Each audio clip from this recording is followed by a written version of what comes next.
कारक। कारक के बारे में पढ़िए और समझिए। क वर्ग के वाक्यांशों को पढ़ें। पानीपत मराठों और अहमद शाह अब्दाली युद्ध हुआ। मराठों हार हुई। मराठों सेनापति इब्राहिम गारदी बंदी बना लिया गया। अब्दाली इब्राहिम गादरी अपने सामने पेश करने दूत संदेश भेजा। अब ख वर्ग के वाक्यांशों को पढ़ें। पानीपत में मराठों और अहमद शाह अब्दाली का युद्ध हुआ। मराठों की हार हुई। मराठों के सेनापति इब्राहिम गादरी को बंदी बना लिया गया।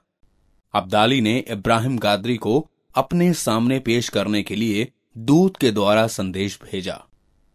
क वर्ग के वाक्यों को पढ़ें।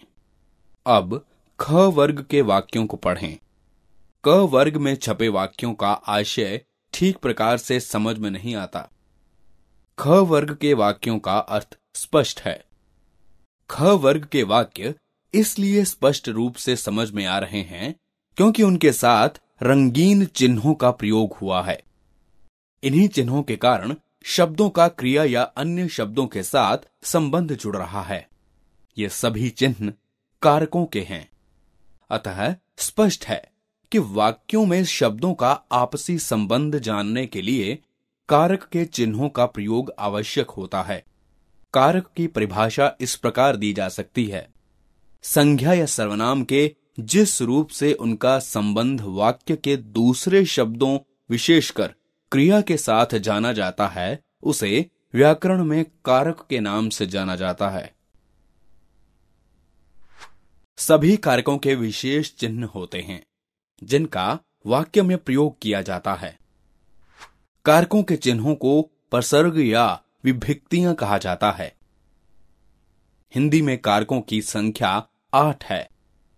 कर्ता कारक, कर्म कारक, करण कारक, संप्रदान कारक, अपादान कारक, संबंध कारक, अधिकरण कारक, संबोधन कारक।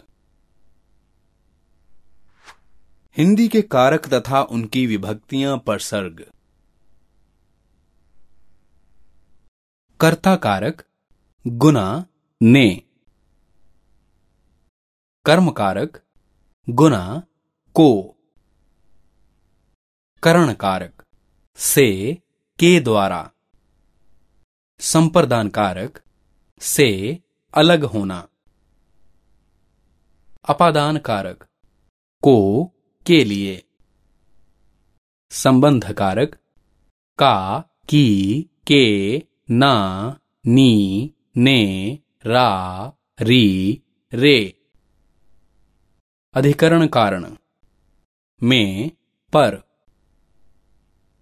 संबोधन कारक हे अरे।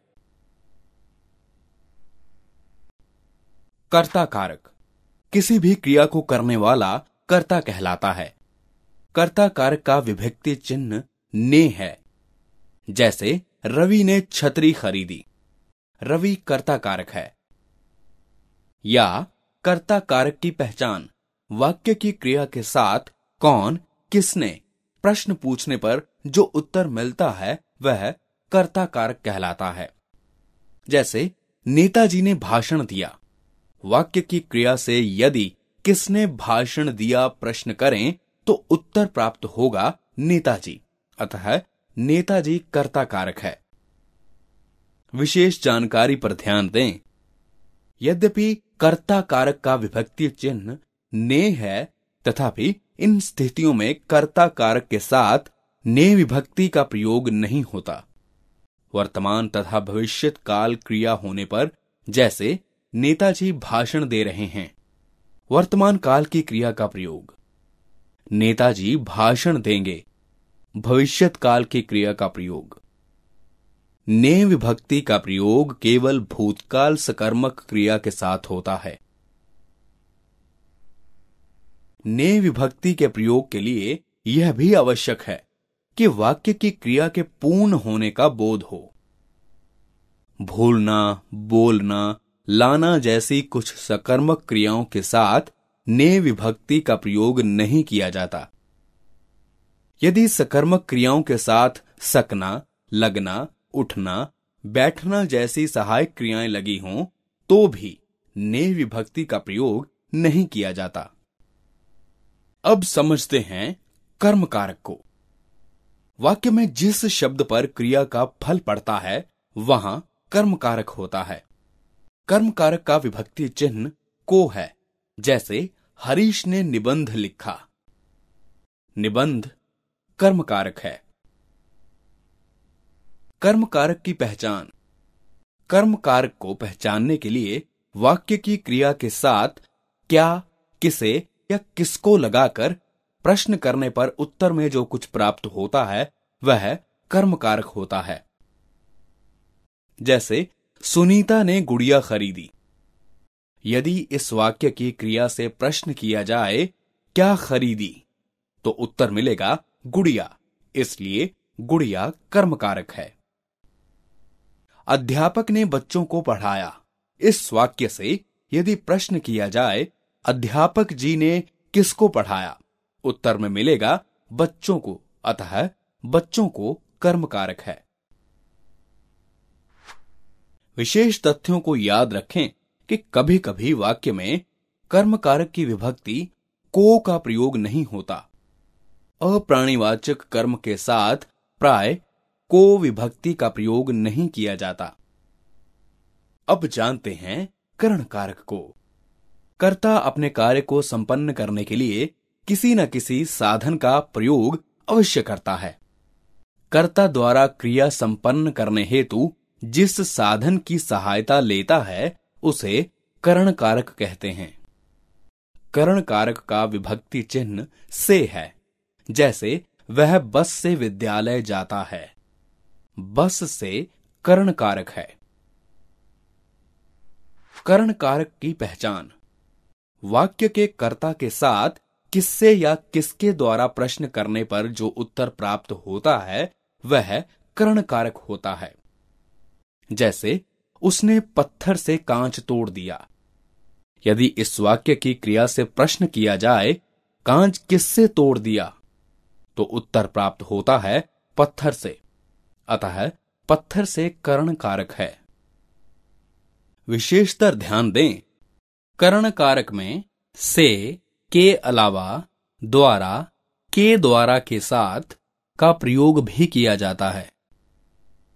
अब जानें संप्रदान कारक के बारे में। संप्रदान का शाब्दिक अर्थ है देना। वाक्य का कर्ता जिसके लिए कुछ कार्य करे या जिसे कुछ दे वह संप्रदान कारक होता है। संप्रदान कारक के विभक्ति चिन्ह हैं को, के लिए। जैसे मैंने अपने मित्र को एक पुस्तक दी। नर्स रोगी के लिए दवाई लाई। इन वाक्यों में मित्र को तथा रोगी के लिए संप्रदान कारक हैं। संप्रदान कारक की पहचान। वाक्य की क्रिया से पूर्व किसको या किसके लिए प्रश्न करने पर उत्तर में जो कुछ प्राप्त होता है वह संप्रदान कारक होता है। जैसे मोहन पूजा के लिए फूल लाया। यदि इस वाक्य की क्रिया से पूर्व किसके लिए लाया प्रश्न करें तो उत्तर में पूजा के लिए प्राप्त होगा, अतः पूजा के लिए संप्रदान कारक है। पिताजी ने मुझे एक नई घड़ी दी। यदि इस वाक्य की क्रिया से पूर्व किसे या किसको प्रश्न करें तो उत्तर में मुझे प्राप्त होगा, जिसमें संप्रदान कारक है। विशेष जानकारी पर ध्यान दें, को विभक्ति का प्रयोग कर्म कारक में भी होता है, पर ध्यान रखिए कर्म कारक वाले जिस शब्द के साथ को जुड़ता है उस पर क्रिया का फल पड़ता है, परंतु संप्रदान कारक में देने का भाव मुख्य होता है। जैसे हमने अपने कई मित्रों को बुलाया। कर्म कारक। हमने अपने कई मित्रों को उपहार दिए। संप्रदान कारक देने का भाव।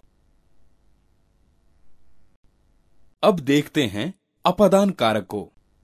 अपादान का अर्थ है अलग होना।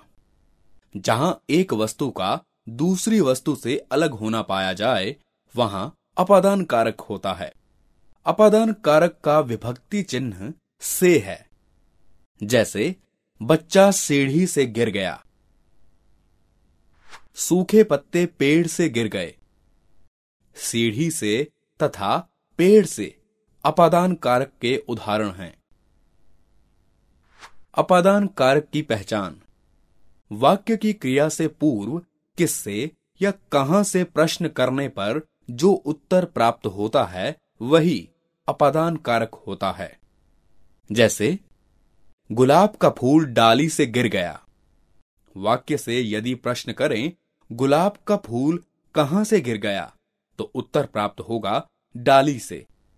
अतः डाली से अपादान कारक का उदाहरण है। विशेष जानकारी पर ध्यान दें। अपादान कारक तथा करण कारक दोनों में से विभक्ति का प्रयोग किया जाता है, पर दोनों के प्रयोग में अंतर है। करण कारक में से का प्रयोग क्रिया के साधन के रूप में होता है, जबकि अपादान कारक में इसका प्रयोग अलग होने के भाव में। जैसे लकड़हारे ने कुल्हाड़ी से लकड़ी काटी, यह करण कारक है।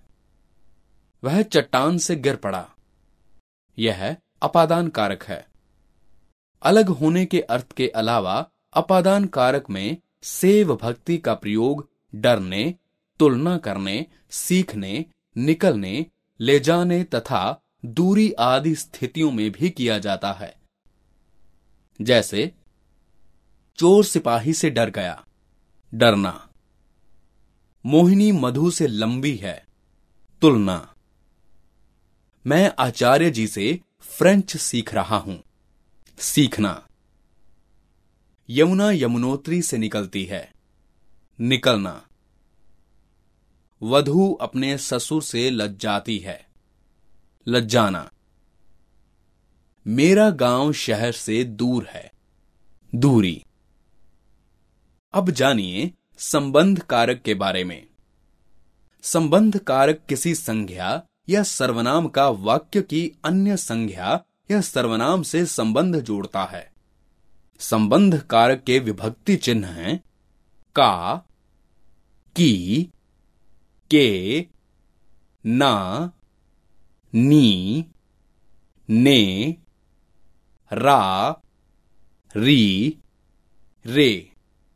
जैसे राम का भाई आया है। गरिमा के पिताजी डॉक्टर हैं। सुनीता की माताजी अध्यापिका हैं।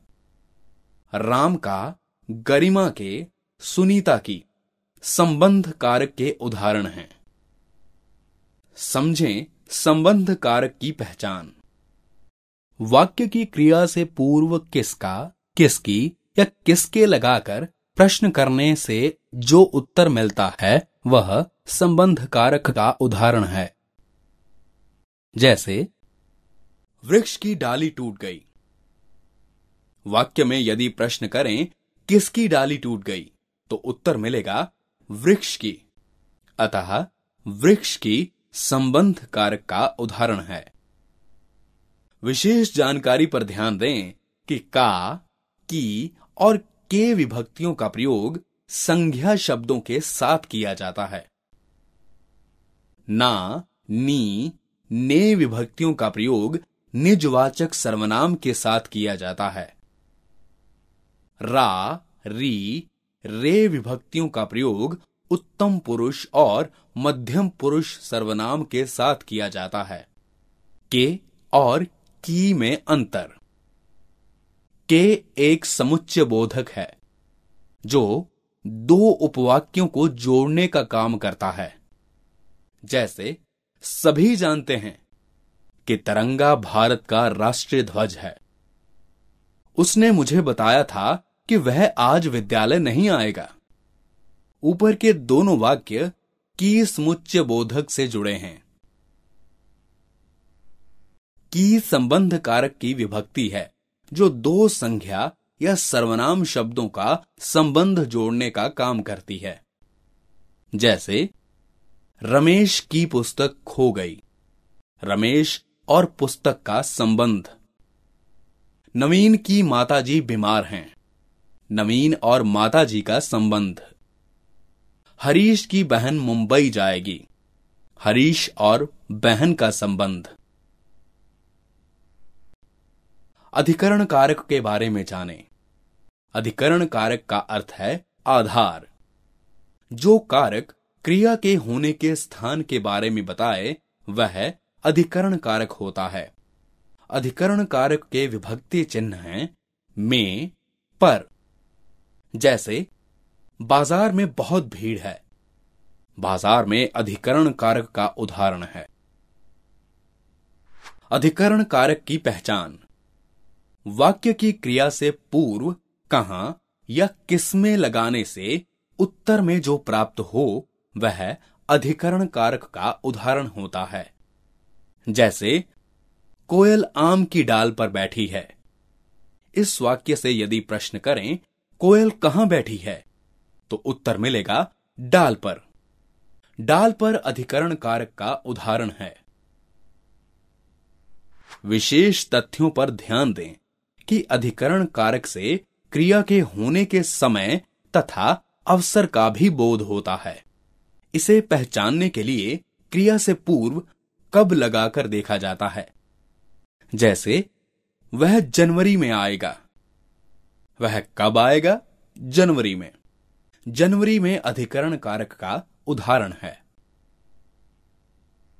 क्या है संबोधन कारक?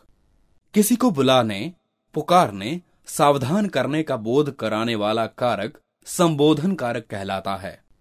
संबोधन कारक के विभक्ति चिन्ह हैं हे, अरे आदि। जैसे शाबाश, तुमने अच्छा काम किया। वाक्य में शाबाश संबोधन कारक का उदाहरण है। विशेष तथ्यों पर ध्यान दें कि संबोधन कारक सदैव वाक्य के प्रारंभ में प्रयुक्त किया जाता है। संबोधन कारक के साथ विस्मयादि बोधक चिन्ह अवश्य लगाया जाता है। संबोधन कारक का वाक्य के अन्य शब्दों से कोई संबंध नहीं होता।